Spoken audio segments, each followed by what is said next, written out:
I mean, we ran a business, and we we wouldn't want people coming in there into our business with things that like work out at work with us with things that Yeah. didn't align or didn't represent Yeah.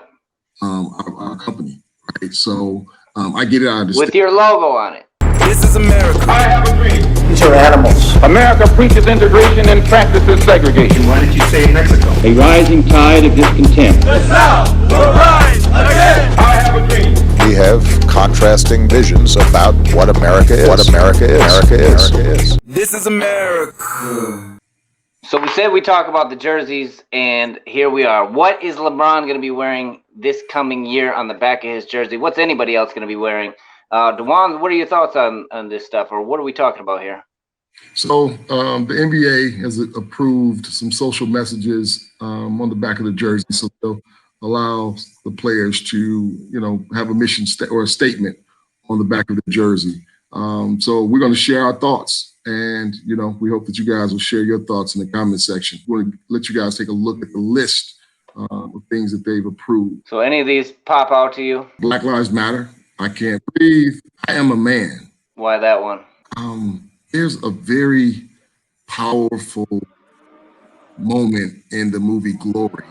One of my favorite, just moments in cinema history. Denzel Washington was gathered around the fire the day before they were going to go into a very intense battle. And they were singing and chanting, and they would had a rhythmic clap, and they would just chant, "Oh my Lord, Lord, Lord, Lord." And they called Denzel up to speak, and he was reluctant to go up because the character wasn't much on speaking.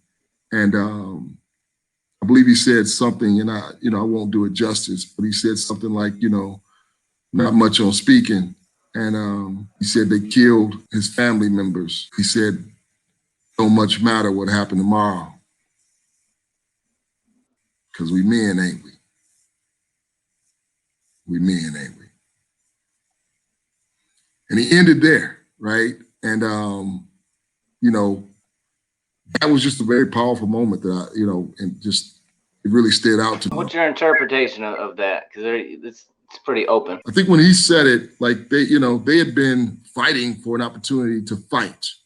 And I think that oftentimes as Black people, we find ourselves with a battle inside the battle or a fight within the fight. If you talk about the labor movement and the unions, they were to fight for workers' rights. And then if you were Black, you had to fight for rights within the folks that were supposed to be fighting for your rights, right? So in that setting, you might say, I'm a union member as well, right? And you think about saying Black Lives Matter, right? And then people wondering, why would you say Black Lives Matter? But, you're talking about just something as simple as saying, I'm a man. I mean, they were living in a time when, or that movie took place in a time where you were not allowed to look white men in the eyes.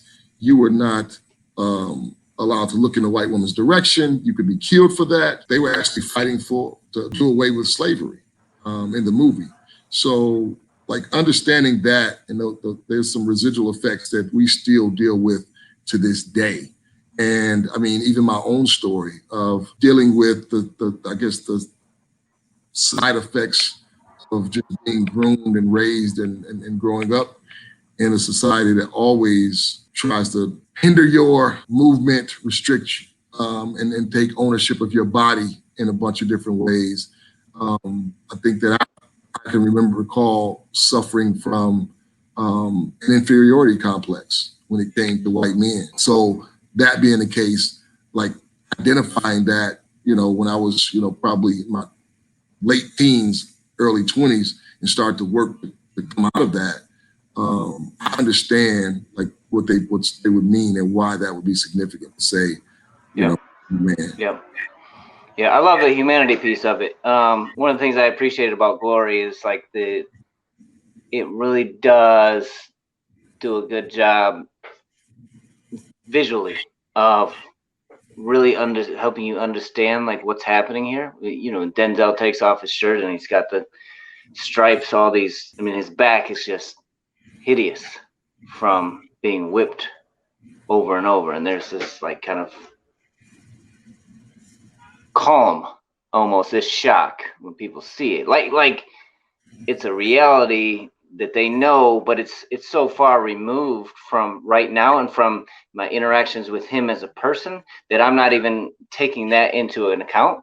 And so I think I think that's a good picture of today. It's like I'm going to interact with you right here, right now, but I'm not taking into account your context or the general context. So I think that's good. I think it's very much applicable to where we're at right now. As it relates to the jerseys, I'm slightly ambivalent. It is what it is. I am more concerned with overall systematic change and seeing structural change, and this stuff I feel like could be, you know, it's not doing much of that. The messaging, I think, as people see it, like I have mixed feelings about even people wearing it on their jersey. Some people are going to be doing it because there's peer pressure or because they want to look a certain way. Some people are like, yes, this is like very much in line with what I want to do.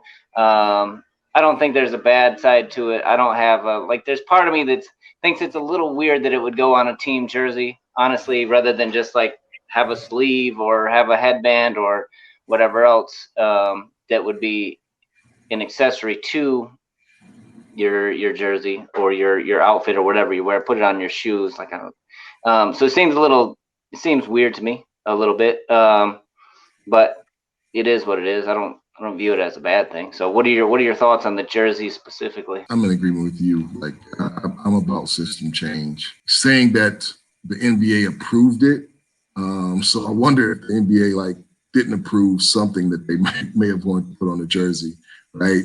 I mean that still feels very like authoritative to me. And I mean I get it, right? Like it's a business at the end of the day.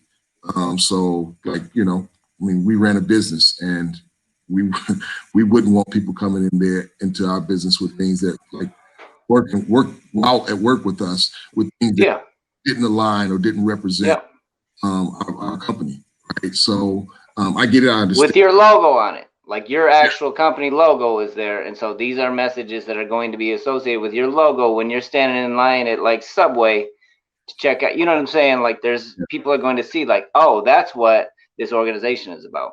Yeah. So, you know, I guess my thoughts, I mean, the NBA has done a good job lately with being on the right side of some of these issues. There's like when David Stern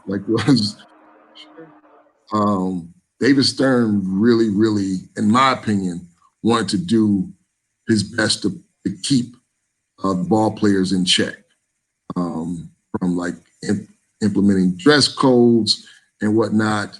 You know, I didn't appreciate that. And I think that, you know, having very vocal top athletes has put a pressure on the NBA. And I think that, you know, I'm very proud of them for that, being united in that regard. I'm very proud of LeBron James in particular, for being vocal on issues.